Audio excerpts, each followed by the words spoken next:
Coming up on Cannabis Coast to Coast News with Alaina Pinto this week, will the Republican-led Congress follow President Trump's executive order to reschedule cannabis? Well, that's the biggest question 3 weeks after the lasting image of 2025, when Trump's executive order recognized the medical use of cannabis 50 years after Richard Nixon placed it alongside heroin and LSD. You know, I was glued to my television, watching it all unfold. And it was a big nothing burger, is the way I would look at it. That's Jamie Pearson, one of the most respected consultants in the cannabis industry, who shared her thoughts about the state of the industry in 2026. And Congress has moved away from a prohibition initiative amendment in its spending bill. Andrew Behringer has more on that story from Washington, D.C. Plus, another state joining the $1 billion club is Ohio, who, while celebrating that milestone, has their governor, Mike DeWine, signing SB 56, recriminalizing some aspects of their new legalization laws. And don't mess with Mike Tyson and Ric Flair, two celebrity endorsers of cannabis products, now suing the company that signed them for $50 million. Flair and Tyson accused Karma of fraud and money laundering. Plus, a breaking news story out of California, as Bob Weir of the Grateful Dead has passed away at the age of 78. Just another week in the fight to end cannabis prohibition on Cannabis Coast to Coast News with Alaina Pinto. Next.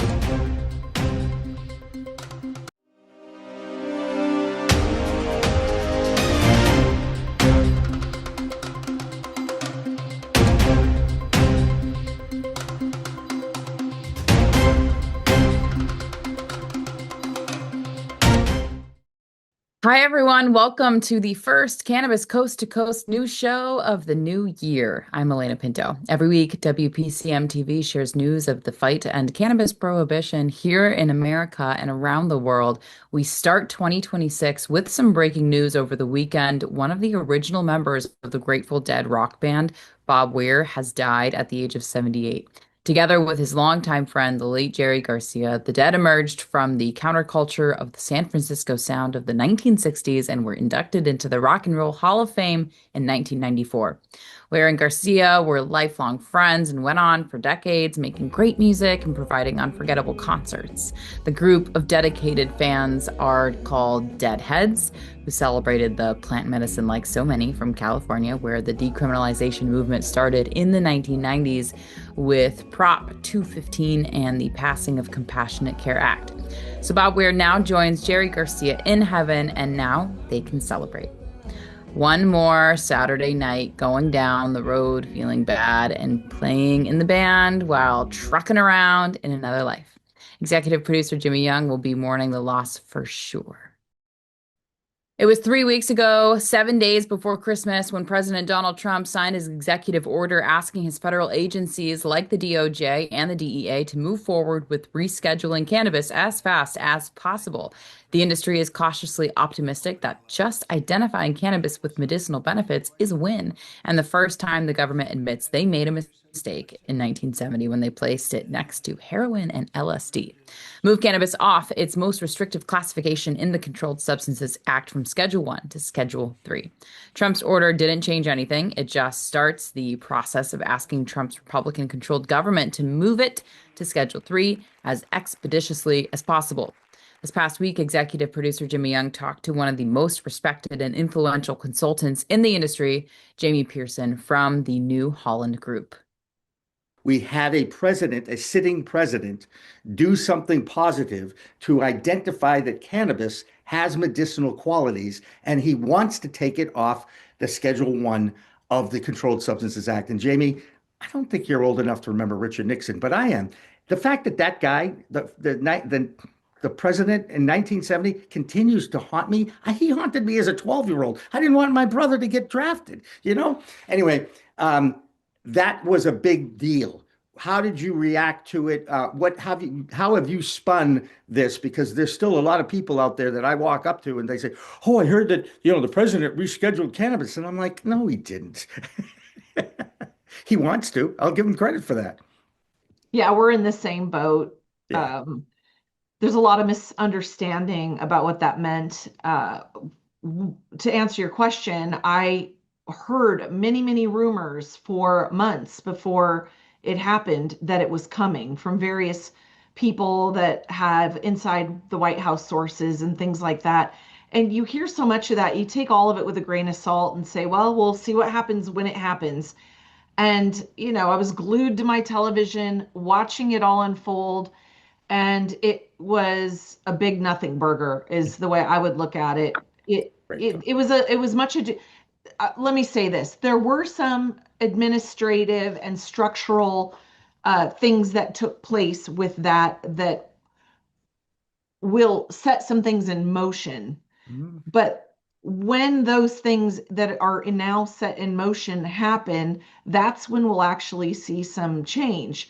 Right now, there's nothing other than he signed a document telling the three-letter agencies that he wants them to change some things, but nothing really changed at a structural level. Right. So, I just think people need to understand it was not the legalization of cannabis the way a lot of people misunderstand it to be. It just wasn't. Exactly right. And it's funny you mentioned those three-letter groups at Agencies. the agencies, the DEA, the FDA. Yeah. The FDA had a charge after that Farm Bill in 2016 to get involved and create regulations, and they did nothing for 7 years. That, to me, it's not criminal, but it's an ugly thing to do. It really is. It's a slap in the face to any, including him, who was behind the scenes telling Mitch McConnell to get this Farm Bill going. Let's get this hemp out there. Now what? Well, I think it's further evidence that presidents have power, but a lot of the administrative, financial, and structural inner workings of how our government, our laws, and things function does require a lot of weigh-in from other places. He signed an executive order. Could he have single-handedly in that executive order said, cannabis is now legal, have at it? I think he could. I don't know. I don't want to speculate. What I want to say is we are where we are right now, and good operators are going to look at the letter of the law, which is what cannabis does. And, the one thing I'll say is, not to jump ahead on any one topic, but it ties into the hemp versus cannabis conversation, because I do believe he used all of his words very carefully. Yep. And he talked a lot about hemp-derived CBD, wanting to make CBD, eligible for government, subsidy, things of that nature. So it gave us a little bit of a glimpse of what they're thinking, but how it all shakes out is still unknown. But I do think what good operators will do is continue to look for the ways to continue operating, because I think what nobody wants, Congress, the president, or otherwise, is for people who are feeding their families with the businesses that they created to suddenly just have to lose everything and go out of business. Right. I think what everybody was sort of wanting is some common sense approach to regulation. That entire interview will be released later this week on WPCM TV YouTube channel and is available on demand right now on the WPCMTV.com website. Next up, let's check in with Andrew Behringer in Washington, D.C., where there has been some softening of the prohibitionist rhetoric. In fact, there are signs that Congress might still be able to enact some reforms, or at least try to. Here's Andrew. I'm Andrew Behringer with the Washington, D.C. report for Cannabis Coast to Coast News. The House of Representatives advanced a major spending package for fiscal year 2026, covering a lot from commerce, justice, science, interior environment, and energy, by a wide vote of 397 to 28, sending the bill to the Senate. Now, on cannabis policy, a key protection was preserved. Now, since 2014, Congress has barred the Justice Department from using federal funds to interfere with state cannabis programs, and that safeguard remains intact for now. Lawmakers also kept protections for state hemp research under the 2014 Farm Bill. Now, what's a controversial House committee provision known as Section 607 that could have stopped the DOJ from using funds to reschedule or deschedule cannabis, which is a hot topic right now.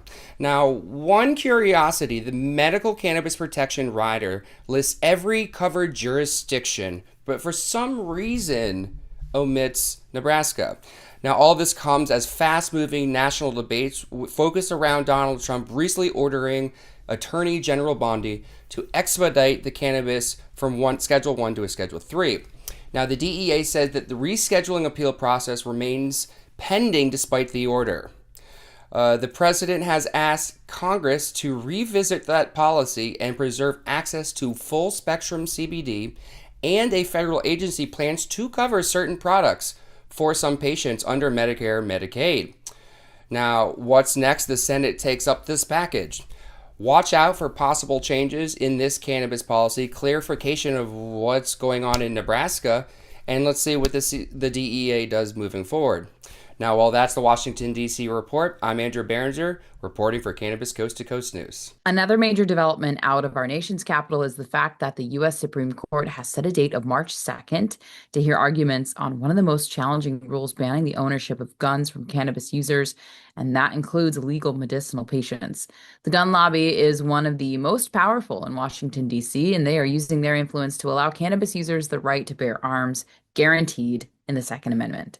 Speaking of the power of lobbyists, our hemp reporter, Kerry Hinkle, will be in the nation's capital next week while his industry is on the clock for survival. You might remember that the longest government shutdown in history happened last fall and was finally reopened when a bipartisan agreement was reached that bans most hemp products. Now that industry is facing a federal ban that will go into effect in November this year if regulations are not set up for its survival. Hemp lobbyists like our own Kerry Hinkle will be operating in Washington, D.C. this week, and he will have an update from the nation's capital for us next week. Here's Kerry's update on that ongoing fight for survival in the hemp industry. I'm Kerry Hinkle with Bayou City Hemp out of Houston, Texas, and I'm back with another hemp report for Cannabis Coast to Coast News. After a few weeks off during the holiday break, things are starting to heat back up in our nation's capital as it relates to hemp and cannabis policy. We're still feeling the shakeout from President Trump's executive order on Schedule 3, and something that was sort of tucked away in there is a directive for several agencies in his administration to work with Congress and address the newly passed definition of hemp, which would ban full-spectrum CBD products. Now, of course, President Trump in both Schedule 3 and the hemp news is just a directive. This is, telling Congress and his agencies to get something done, and it's now under them to do that. And so it has been a very helpful messaging piece for us as we meet with Republican offices to let them know President Trump wants this hemp ban addressed. And so part of how we will accomplish that is actually next week, January 12th to 14th. Myself, along with hundreds of other hemp advocates representing half a dozen trade associations, will be meeting with probably well over 100 congressional offices to discuss the hemp ban and to find a way and a legislative solution around that. We'll primarily be pushing for two things, and one is an extension on the ban date, which is now set to take effect on November 13th of this year. Now, is the extension going to be 12, 18, or 24 months? Who would introduce it, or is it a letter that we ask support for? Are we, what kind of vehicles could this be attached to? These are all things that are being worked out behind the scenes, but it's clear that everyone in the industry understands that we need to have an extension on the ban so that, one, we can provide regulatory and just common sense time relief for our farmers to continue to plan their crop rotations while we work on a legislative and regulatory solution. Rather than throwing the baby out with the bathwater, we would like to see a federal regulatory bill passed. And that will be the second prong of our advocacy day. And that will be primarily advocating for what we hope to soon be unveiled. Congressman Morgan Griffith from Virginia has been a long advocate of CBD. He's introduced regulatory bills for several different Congresses in a row now, and we anticipate him to release another one in the coming weeks that would address some of the legitimate concerns by Senator McConnell and others in Congress and their intent in passing the ban bill in the first place, we're going to need, packaging standards and labeling requirements. We need a cap on milligram and selling only to adults. These are all things that we're very hopeful to see in Congressman Morgan Griffith's proposal. So while we advocate for an extension before the ban kicks in, we need to let Congress know that we also are not in favor of the status quo and instead would point to something like Congressman Morgan Griffith's bill. So I will be in D.C. next week, and we'll be sure to record a video with the Capitol building behind me as I have in the past, and we'll hopefully be able to report on the latest in D.C. Come next week. So for Bayou City Hemp and Cannabis Coast to Coast News, I'm Kerry Hinkle. We'll see you again next week.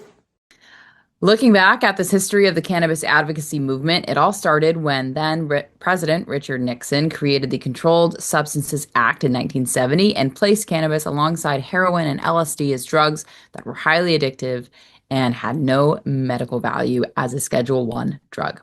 Despite President Trump's executive order, cannabis remains in that classification and now gets thrown back into the political game, waiting for the DOJ or the DEA to move the plant medicine to Schedule III. This country operates through the efforts of special interest groups in many huge industries like firearms, big pharma drugs, and big alcohol. The cannabis industry continues to find its way in this republic where money seems to dictate policy. Money is channeled into political action committees who create media messaging to promote their agenda and policies. However, in cannabis, there are three different approaches for operators in the legal cannabis arena: the hemp industry and the still illegal legacy market. So the little cannabis lobby is competing with more organized, more well-funded, and established groups like the gun lobby, alcohol lobby, and big pharma. It might take decades before the cannabis industry is accepted, normalized, and legalized. And this is what the people who support the plant have to face in Washington, D.C. The prohibitionists are galvanized with financial supporters like SAM, the Smart Approaches to Marijuana group, that is fueling the ballot initiatives in existing adult use states. Many want the plant to stay in Schedule I, and they still can't even do traditional banking. The U.S. fights for democracy, but it is a republic, and lobbyists and special interest groups continue to dictate policy. Big pharma, big alcohol, and the big gun lobby are all operating in a solidified and established front, while cannabis and hemp are badly outnumbered. Jamie Pearson understands that the fractionalization of hemp, THC legal cannabis market, and the legacy market really hurts federal reform efforts. Going back to your lobbying question, until the organizations that have the money at the hemp and cannabis level and the lobbying level actually come together, and there's been different varied initiatives to do that, and get a plan and put the dollars behind a single plan, because I'll tell you something, you don't have different factions in alcohol coming at Congress from different angles. No, do this, no, do that. Yeah, beer and wine and spirits are different, and they may have differentiating goals and agendas, but you better believe the alcohol industry is lobbying as an industry.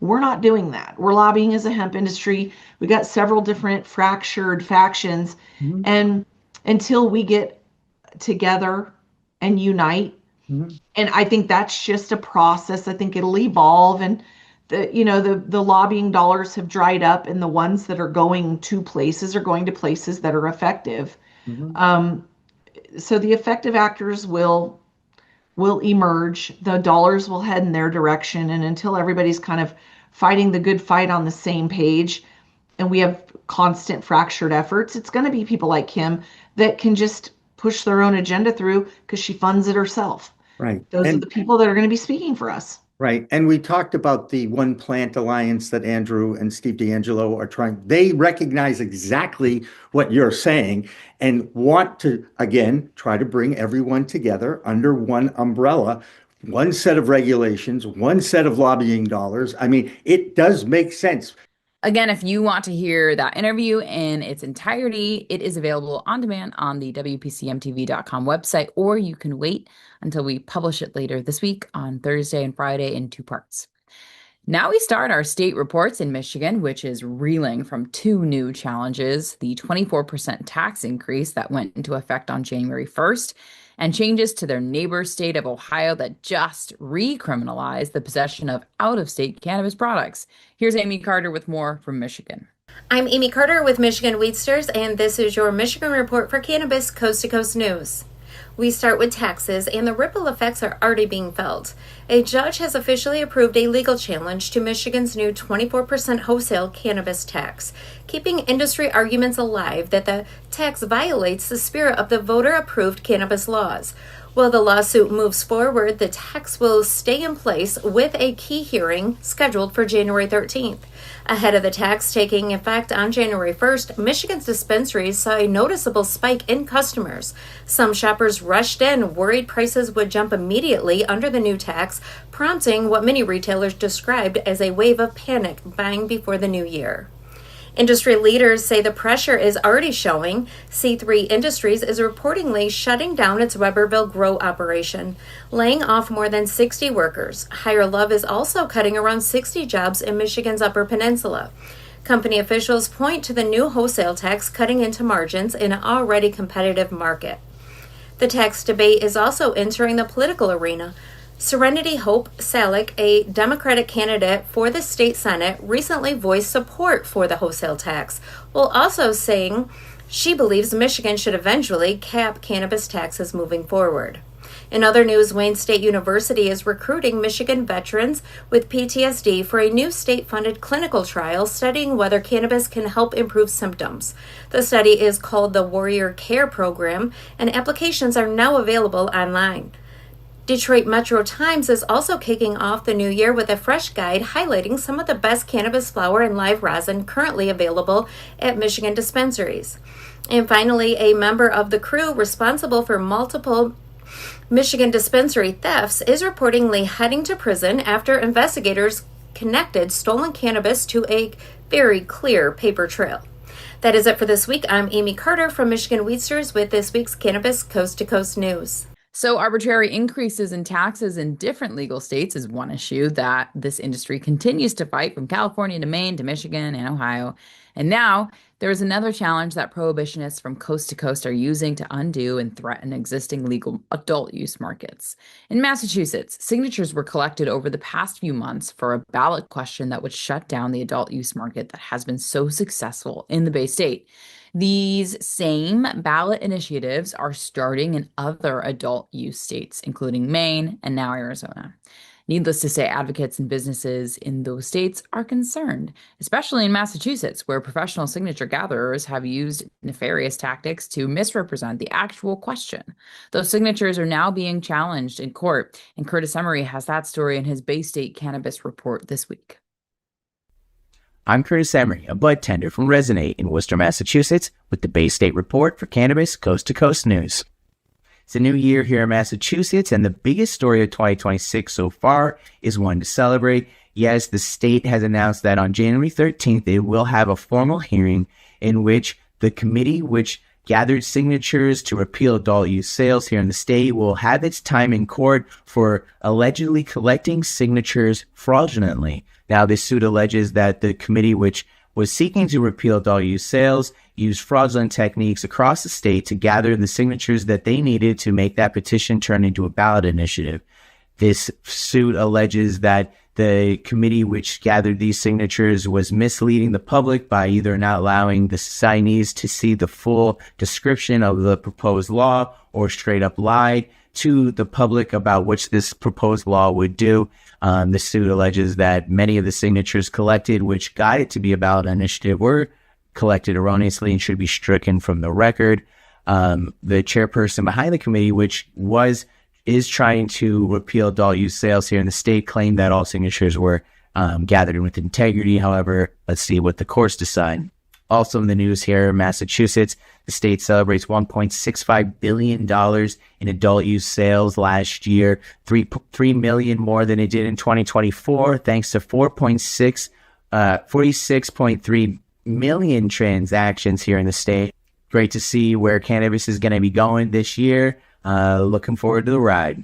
I've been Cutis Emery with the Bay State Report, Cannabis Coast to Coast News. That'll do it for the A block, but up next, why are two athletic icons, boxer Mike Tyson and wrestling's Ric Flair, suing the cannabis companies that they represented for the past few years?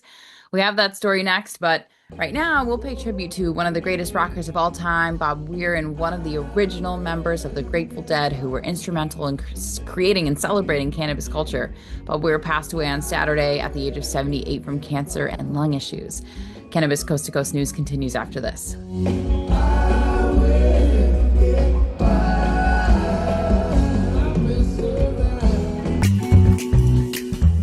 Your cannabis business could be overpaying by hundreds of thousands of dollars in federal income taxes because of one simple assumption that you're making about your accountant. A dispensary owner in Colorado called me frustrated as hell. He'd been working with the same accountant for 3 years. His accountant said, "What's 471C?" Here's what the ignorance of that accountant was costing this business owner: $180,000 every single year for 3 years. 471C has been around since 2017. We're talking about an 8-year-old tax provision that many cannabis CPAs don't fully understand. 471C is one of the most complex and highly debated tax strategies in the cannabis industry. If you want to make sure you're not leaving any money on the table, I'm offering free 471C reviews this month. Link in the description.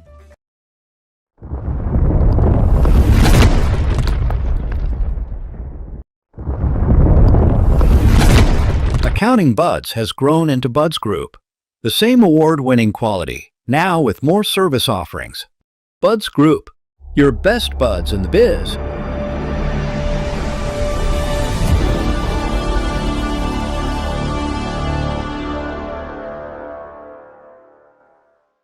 Looking for PR that over-delivers on expectations? At Maverick Public Relations, they pair big agency experience with personalized attention. From launching award-winning brands to securing top-tier media hits, their data-driven communications team helps visionary leaders and entrepreneurs rise above the media noise. Maverick PR is responsive, collaborative, and relentless about results and ROI. Visit themaverickpr.com and make headlines together. If you want to make history, if you want to be part of history, if you want to say you helped legalize marijuana in America, now is the time to join us.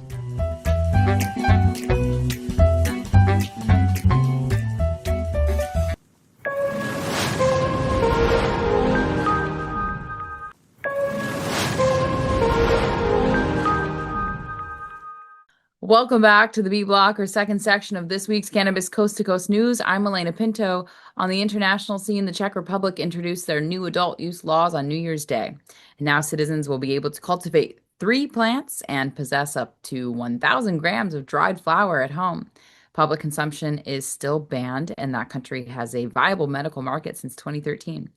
Thailand continues to make changes to their cannabis laws where citizens were allowed to grow at home years ago, but now a new regime is reconsidering changing their laws to be restricted to medical use only. Now let's check in with Dave Barton in the UK for the first time this year, followed by Debbie Facey in Canada. Hello, happy 2026. I'm Dave Barton from Thermidor with your UK Cannabis Report for Cannabis Coast to Coast News.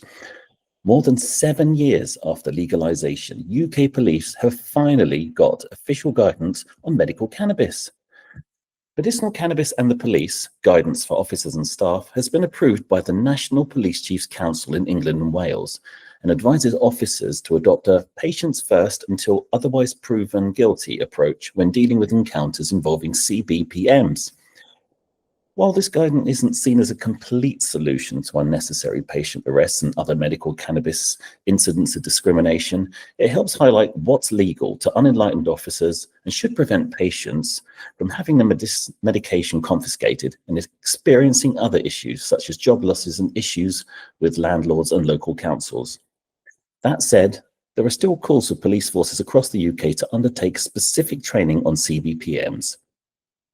That's all for this week. I'm Dave Barton from Thermidor, reporting for Cannabis Coast to Coast News. This is Debbie Facey with the Canadian Cannabis Coast to Coast News Report.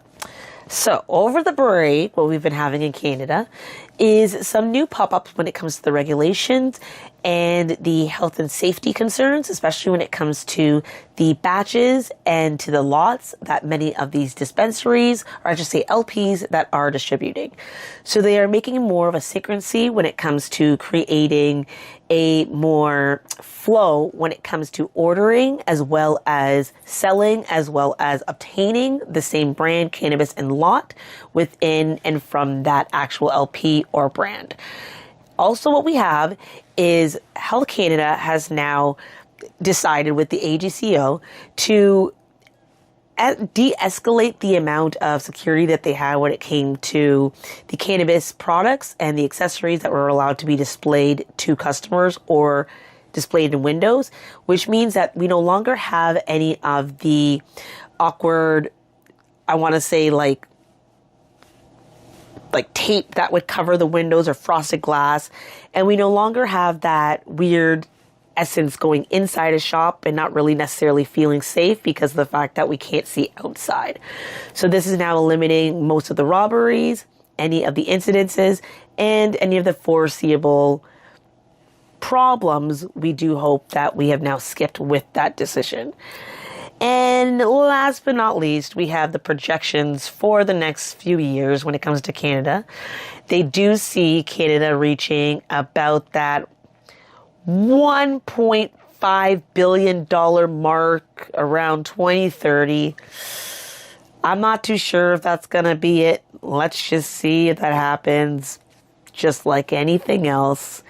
But for Canada, this is Debbie Facey with the Canadian Cannabis Coast to Coast News Report. Peace. There is reason to celebrate in New York State after they surpassed the $2.5 billion mark in sales in 2025. The Empire State has seen the number of dispensaries double from its first year, starting with 261 in 2024 to 556 in 2025. That spurred sales to finish with just over $2.5 billion. And of course, millions in tax revenue. Next up, Kimmy Cannabis in Oklahoma. I am Kimmy Cannabis with Can I Talk About It with your Oklahoma Cannabis Report for Cannabis Coast to Coast News.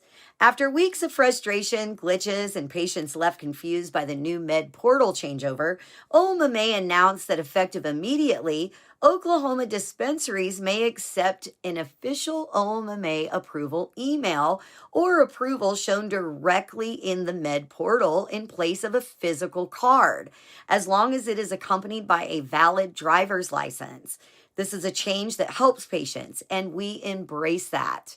Next, out of Lawton, an emergency order suspending the operations of Happy Feeling LLC, followed by a routine inspection. More than 4,000 untagged and untraceable marijuana plants and products were identified and immediately placed under administrative embargo. Until further notice, they are prohibited from cultivating, moving, or selling any medical marijuana products. And finally, a story that should have every license holder paying attention. Mike with Mile High Transport has come forward online regarding a recent product confiscation during transport. 24 manifested packages were missing certain compliance labels, such as strain and batch information, an error acknowledged as an honest and correctable mistake by the sender.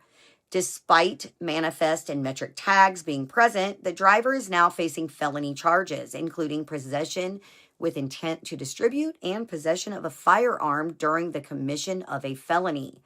An arrest warrant has been issued, the driver has been pulled off the road, and he now faces costly legal fight and potential prison time over what many see as a paperwork issue.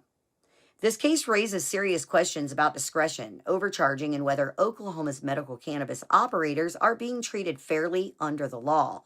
And it's a story we will continue to follow. That's it from Can I Talk About It with your Oklahoma Cannabis Report. I am Kimmy Cannabis. Peace, love, and all that good stuff. One of the consistent strategies for many brands in the cannabis industry is to sign celebrities and athletes to endorsement contracts. And now two of the biggest names in boxing and wrestling are suing Karma for $50 million for use of their likeness and failing to deliver on contractual promises. Former heavyweight boxing champion Mike Tyson and wrestler Ric Flair are suing Karma, a Chicago-based branding company, of committing 21 counts of fraud and money laundering. The suit accuses 4 former executives and shareholders in Karma of defrauding the celebrity endorsers and using their firm as, quote, their own personal piggy bank, unquote. Now, let's check in with our Southwest correspondent, Tina Tasaka, who tells us about the ballot initiative threat to adult use that prohibitionists are behind in the state of Arizona. I'm Tina Tasaka with Iconic Representation and Cannabis America, and this is the first Arizona and Nevada report in 2026 for Cannabis Coast to Coast News. Welcome to the new year. Who loves Snoop Dogg? On December 27th, Tucson, Arizona proudly hosted the Snoop Dogg Gin and Juice Arizona Bowl, and one Arizona cannabis company was right in the middle of the excitement. Prime Leaf Dispensaries of Tucson brought the big red bus energy to the entire event, creating an unforgettable fan experience. Snoop and his team, including his father, Papa Snoop, rolled through University of Arizona campus aboard the bus during the tailgate festivities, giving smiles, tossing logo gifts to the crowds, and listening to some Snoop tunes. And there's more. Proceeds from the Arizona Bowl support Southern Arizona nonprofits, making the event meaningful and memorable. Congratulations to Prime Leaf Dispensaries. Nearly 6 years after Arizona legalized adult use marijuana, a new 2026 ballot initiative aims to roll back how recreational cannabis operates in the state.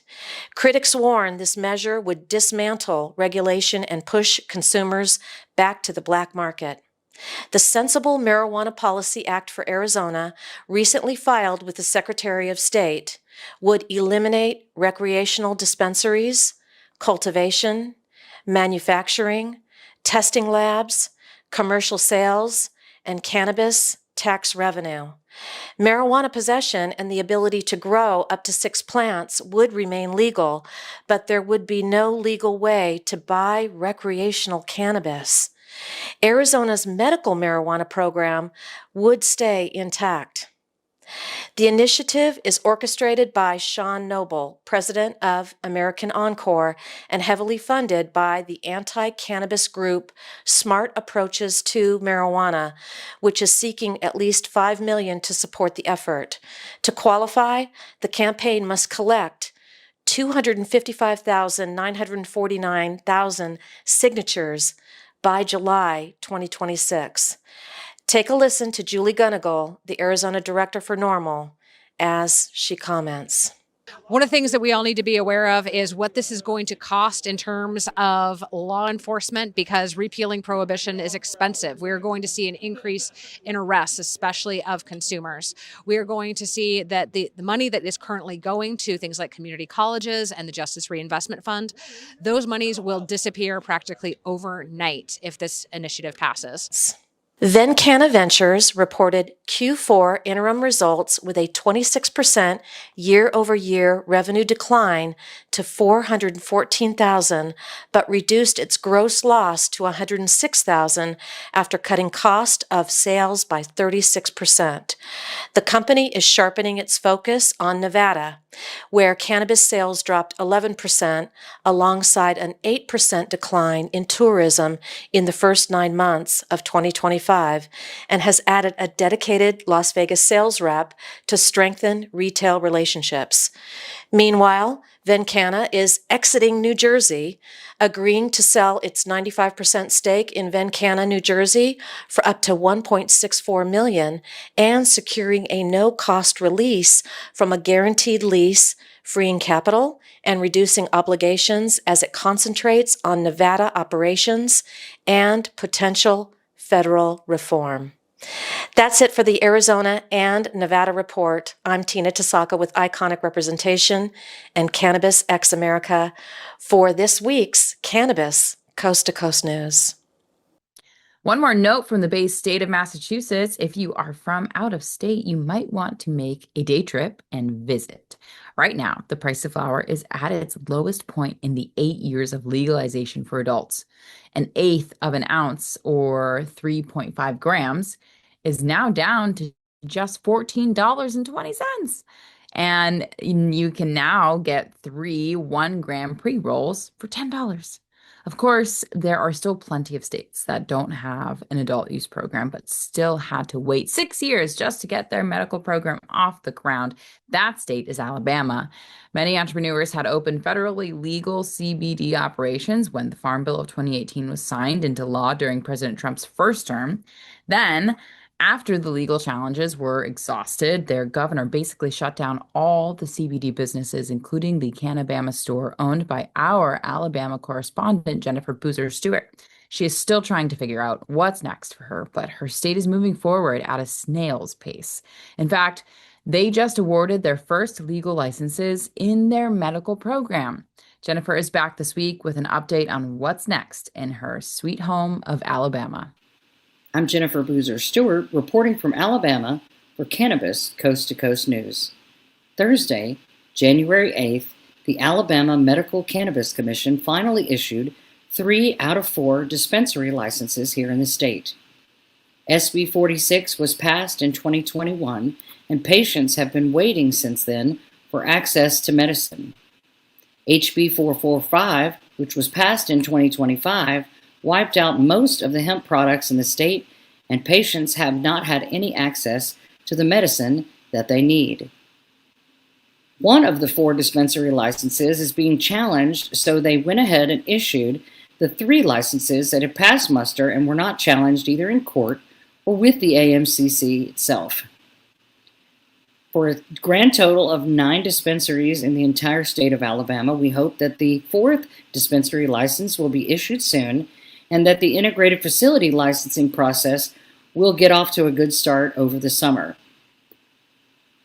Patients can now start looking for patient registry information and find out how to get a medical card, and the triggering of the licenses has made it so that doctors can be certified across the state. 60 doctors so far have been through the education process to qualify to recommend medical cannabis to patients in Alabama. We're hoping that this gives the people of Alabama who are sick, suffering, and dying the access to medicine that they need. Roll Tide.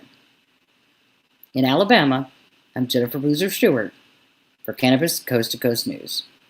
There's quite a bit of debt that comes due this year in the industry, and you will start to hear about and see mergers of companies and complete acquisitions of rival brands. Case in point this week is the edibles company Wild acquiring another edibles brand called Groon.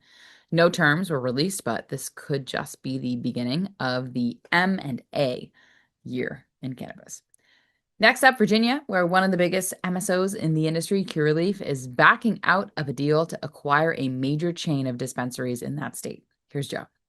I'm Joe Parsons with the Virginia Cannabis Connection by Higher Education's Coffee Talk, sponsored by 97.5 3WB, and reporting for Cannabis Coast to Coast News. The stability of Virginia's medical system is once again in jeopardy.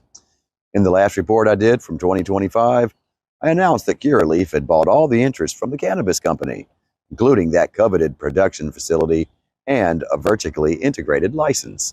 That would have been quite an advantage, as they would have been able to bypass the lengthy application process and had 5 already to operate dispensaries, with a 6th already approved. The deal was thought to be set and ready to seamlessly resume medical access in Health Service Area 4 for $110 million. Now, this is where it takes an interesting spin.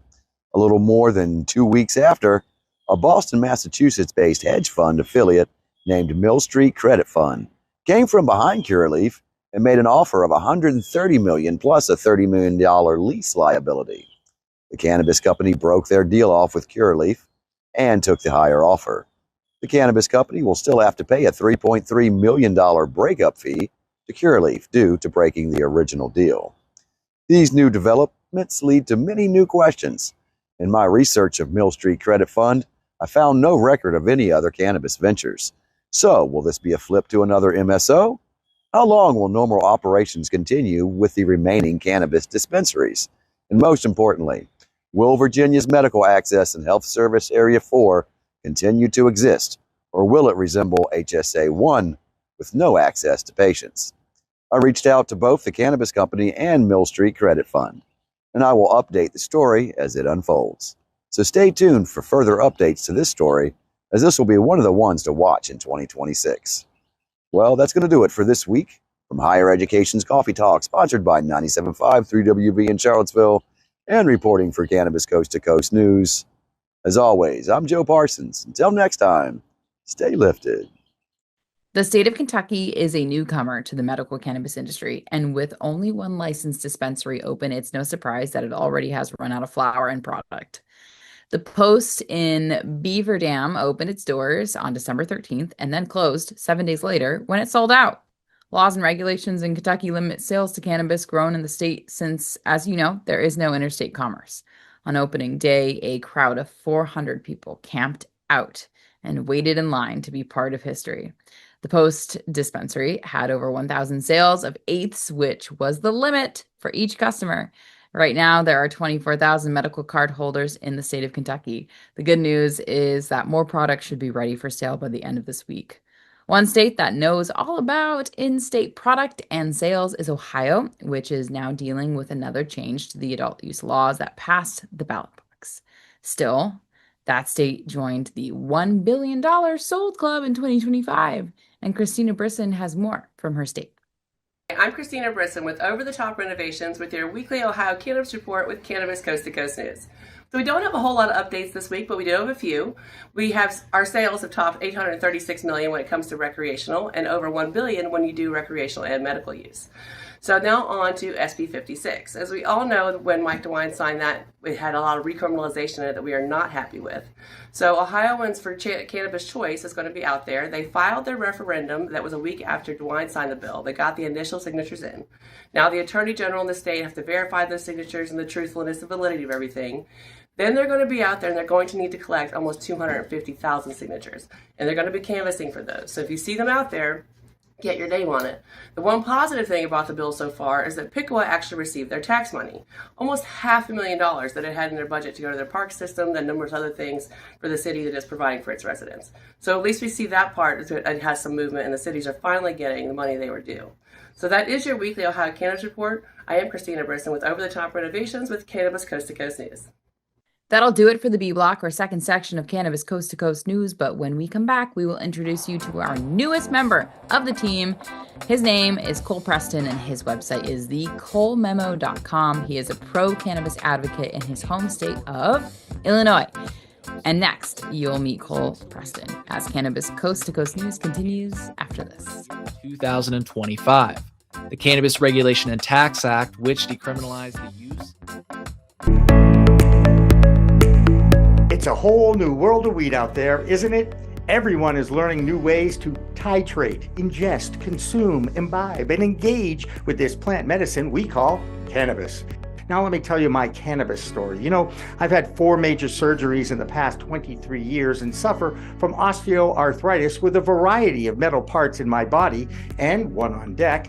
Now, thanks to those chronic pain issues, I've been a medical patient in Massachusetts for almost 10 years now.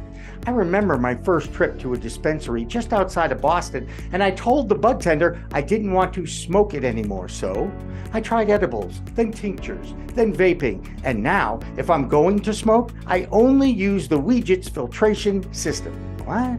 The Weegits.com, Weegits, that's weed, W-E-E-D, G-E-T-S.com, is where you'll find the planet's coolest product that cools the smoke from everyone's favorite flower. Now, the guy that started this was a pretty good medical device manufacturer, and he created this maze pipe that cools the smoking process from 1300 degrees Fahrenheit upon inflammation down to just 90 degrees when it reaches your mouth. That's right, 1300 down to 90. That's why this maze pipe is amazing. So here's how it works. You start with that glass bowl, you flame on, and then you inhale nice and smooth so the smoke goes through 3 different filtration and cooling systems. Now, if pre-rolls is your thing, you can use the Weegits filter that a pre-roll fits into perfectly. That's right, or even a chillum. The more filters, the smoother the draw. Best of all is the price. You can get all this, or one or the other, for just a few bucks. It'll cool your smoke and you'll give your lungs a break. Now, Add in the code of PCMTV and you get 15% off. So just go to Weegits.com and check out the best way to enjoy a cooler smoke with less coughing and hacking and more peace of mind. All that resin and tar is collected in the polyurethane filters that are easy to clean with soap, water, and a few Q-tips. Your lungs will thank you, and so will I.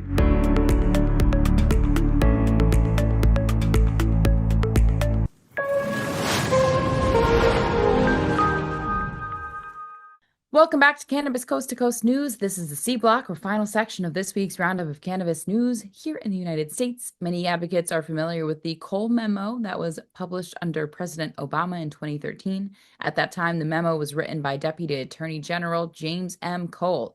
It protected legal adult use states from federal interference. Then, during President Trump's first term, his Attorney General Jeff Sessions rescinded that memo in January of 2018. Merrick Garland, who succeeded Sessions as the Attorney General under President Biden in 2021, mostly reinstated it through his own comments when he was in Senate Judiciary hearings before he took over his responsibilities.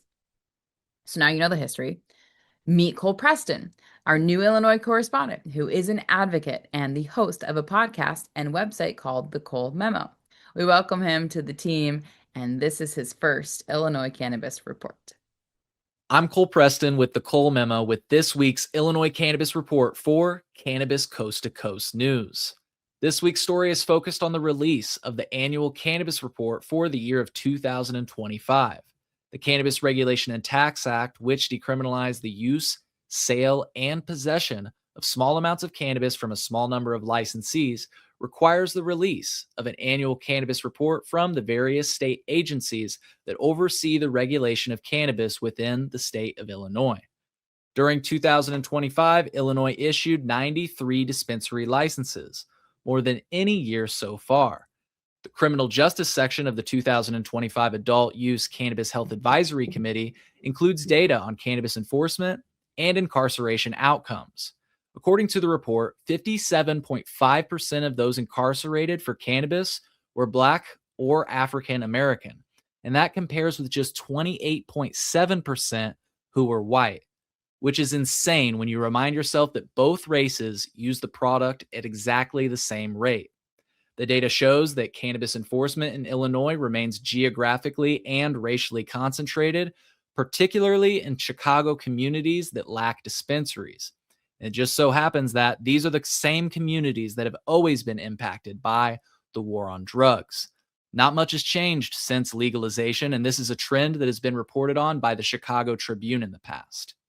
Unfortunately, in 2024, cannabis arrests in the state of Illinois increased to 4,058, which was the first year-over-year increase since the state decriminalized in 2016 and legalized in 2020.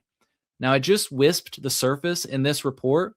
I encourage you to read the full reports now at cannabis.illinois.gov or at my website, thecolememo.com. That'll do it for this week's Illinois Cannabis Report. I'm Cole Preston from the Cole Memo, reporting for Cannabis Coast to Coast News. 2026 will continue to be the year of merger and acquisition for the cannabis industry. Debt financing is helping the bigger operations stay afloat while they all try to escape from the amount of debt accrued. Earlier, we reported on the acquisition of Gruen by Wild, and now Doug Miller reports on Vireo's acquisition of the delivery service Ease. So what impact did that have on Vireo's stock? Well, that's why we have Doug Miller, who is always high on Wall Street. I'm Doug Miller from High on Wall Street with this week's Cannabis Stock Report for Cannabis Coast to Coast News. MSO Viero Growth has agreed to acquire cannabis retailer and delivery platform Ease, once dubbed the Uber of weed, in a $47 million all-stock deal. The price tag raised eyebrows because Ease was once valued near $700 million. The deal adds 65 retail locations, a delivery network with over 12 million completed orders, and immediate scale over 10 U.S. states. Ease will operate as a wholly owned subsidiary, expanding Viro's footprint in Colorado, Florida, and California. Industry watchers say the timing matters. The transaction follows President Trump's executive order reclassifying cannabis, which many see as a catalyst for consolidation across the sector. Recent deals from other cannabis companies, including Canopy Growth, suggest mergers and acquisitions are entering a new phase with leaner valuations, stronger operators, and survival of the most efficient. So let's see how the stock chart looks for Vero Growth. It is an OTC stock, so it trades under the stock ticker VREOF, and it is trading around 61 cents. It's setting up the run, but be sure to trade it smart and lock in those profits. And that's this week's Cannabis Stock Report. Reporting for Cannabis Coast to Coast News, I'm Doug Miller. It was March of last year when Sarah Carter was nominated to be the first woman to be nominated for the White House Drug Czar. This past week, she was confirmed by the Senate, and that approval wasn't easy because of the bipartisan divide in our government. However, Carter was affirmed by a 52 to 48 vote, and her official title will be the Director of the White House Office of National Drug Control Policy. She will work across federal agencies to coordinate drug policy, including law enforcement, public health, prevention, and treatment programs, as well as working with states and international partners. She is a former Fox News journalist with an expertise in international drug cartels. Many outlets, including the Marijuana Herald, report that she is pro-medical cannabis. She is also the mother of 6 children. Now let's check in with Christopher Bright, our Maryland correspondent. I'm Christopher Bright from The Enlightened Voice. Welcome to Cannabis Coast to Coast News. I'll be bringing you the latest cannabis headlines from Maryland. In Howard County, Maryland, firefighters will soon be able to use medical cannabis off-duty without facing disciplinary action. County officials and the firefighters union IAFF Local 2000 division reached an agreement in December on a revised cannabis abuse policy, the first major update since 1991. The new rules take effect January 31st. Firefighters must report their medical cannabis patient status to Human Resources and are prohibited from using it within 12 hours of reporting for duty. Normal, which worked with the union for nearly 2 years on this change, highlighted that over 86,000 Marylanders are registered for medical cannabis, including many first responders who use it to manage chronic pain, PTSD, and other serious conditions.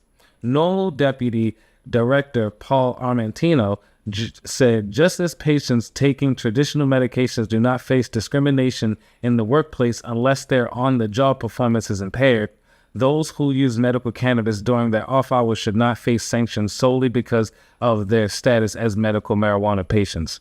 While state law still lacks broad workplace protections for off-duty medical cannabis use, Howard County joins other local jurisdictions leading the way on the issue. That's all for this week's Maryland Cannabis Report. I'm Christopher Bright from The Enlightened Voice, reporting for Cannabis Coast to Coast News. Florida may have the largest population of medicinal cannabis patients, with over 920,000 people registered, but no one in state government wants to see adult use pass at the ballot box. It seems that the smell disgusts the governor, Ron DeSantis, and now the state attorney general is asking the state Supreme Court to deem the ballot question unconstitutional. In the meantime, the Smart and Safe Florida initiative continues. In the last election, this ballot question passed by a majority of voters, but came up 4 percentage points short of the 60% threshold that will add adult use to the state constitution. The use of the ballot question has long been a citizens' initiative to make change, but now it gets rejected by state politicians, not just in Florida, but in Nebraska too. So now industry advocates who worked for decades to get reforms passed, citizens in Massachusetts, Arizona, and Maine, are fighting prohibitionists to maintain an adult use market that has generated jobs and taxes collected that fuel valuable programs. The fight is never over for this plant medicine, and governments on every level continue to do whatever they can to make it as difficult as possible for the industry to survive. Right now, it's the alcohol industry that is sitting on the sidelines until they are ready to dive into cannabis, an industry that is already heavily impacted by the increase in cannabis use. That's another topic that executive producer Jimmy Young talked to Jamie Pearson about. It's one of the things that frustrates me. And I think just because I've been in the industry so long, on both sides, on the hemp side and on the cannabis side, is they're talking about the drugstore gummies. Oh, the drugstore gummies. And and all these kids are ending up in the emergency room. And I am like, and Right. they ended up in the emergency room. They end up in the emergency room from tobacco, from alcohol, from household chemicals under the sink, from gun violence, from, all these other, evils of the world. And then and then what happened when they went to the emergency room and they ate some 500 milligram or 1,000 milligram gummy. Maybe they threw up. Maybe they felt paranoid, but did they die? No. What actually happened? And that's the part that frustrates me. I'm not anti, common sense regulation that keeps harmful substances that are brain altering chemicals out of the hands of children. Of course, I'm in favor of that. But what I'm definitely not for is the fear mongering of, but the children, because the reality is, if that were true, we would have sensible gun legislation. Right. Don't give me that BS. You don't care about the children. This is all everybody hedging because we have a government controlled by lobbyists, and we've got the big pharma, big tobacco, and big alcohol companies trying to hedge. And I just read an article today that the alcohol industry lost 800 billion with a B sales, which I immediately thought that can't be right. And I went down the rabbit hole to see if this is just more propaganda, which is kind of what we need citizens to do, is they see some stuff on Instagram, TikTok, whatever they're looking at, and then they have to go actually fact check it, because everybody puts everything out there. It looks credible. Right. It's credible. The alcohol industry lost $800 billion last year. Gen Z is not drinking as much. My generation is not drinking as much. We're starting to recognize that alcohol is poison. Right. Make no mistake. It's because so many people across the country are using cannabis and going, oh, I can alter my brain, I can relax, I can sleep better, I can have whatever all the benefits of cannabis are without the hangover, without the addiction, without the, all of the things. Now, I don't want to say alcohol can't be addictive. Exercise can be addictive to an addictive personality. Right. So again, I just think what we have to do is take a tempered look at all of it and relax and be aware that we need to be part of the process. Right. I'm Tina Tasaka with Iconic Representation in Cannabis Ex America, and this is the Tribal Nations Report for Cannabis Coast to Coast News. Governor Tim Walz has signed a new tribal state cannabis compact with the Bois Forte Band of Chippewa, marking the 7th such agreement in Minnesota. The compact aims to safeguard public health, support adult use cannabis markets, and uphold tribal sovereignty and economic self-sufficiency. Each agreement ensures consistent product testing, data gathering, and safety standards while creating opportunities for jobs, community growth, and strategic alliances. Minnesota has now signed compacts or cooperative agreements with 7 tribal nations: Bois Forte, Fond du Lac, Leech Lake, Mille Lacs, Prairie Island, Red Lake, and White Earth, with more expected soon. Nebraska lawmakers are considering new legislation affecting the state's medical cannabis system, including LB 934, which would make medical cannabis commission members elected by voters instead of appointed by the governor. The move comes as advocates push back against restrictive rules that ban smoking and vaping, limiting cannabis to pills and creams. Meanwhile, the Omaha tribe has moved forward with its own medical cannabis plans, prompting a warning from the state attorney general not to obtain cannabis from the tribe, highlighting tensions between tribal sovereignty and state law. Honoring the voices of tribal nations, I'm Tina Tasaka with Iconic Representation and Cannabis Ex America for Cannabis Coast to Coast News. And finally, one more note from Illinois. Did you know that Wednesday, the 14th of this week, is National Pastrami Day? Well, in Chicago, the Ivy Hall dispensary is teaming up with Steingold's, one of the city's great delis, for a high on rye sandwich. Ivy Hall dispensary sells an infused mustard, and they will be offering special high on rye sandwiches on that National Pastrami Day, which is Thursday. There is only 5 milligrams of THC in each mustard dollop. But that might be just what you need for a pick-me-up of sorts on your lunch break if you happen to be in Chicago on Thursday. That will do it for this week's Cannabis Coast to Coast News. I'm Alaina Pinto. Remember, it's a whole new world of weed out there. Educate yourself and consume responsibly. We'll see you next week.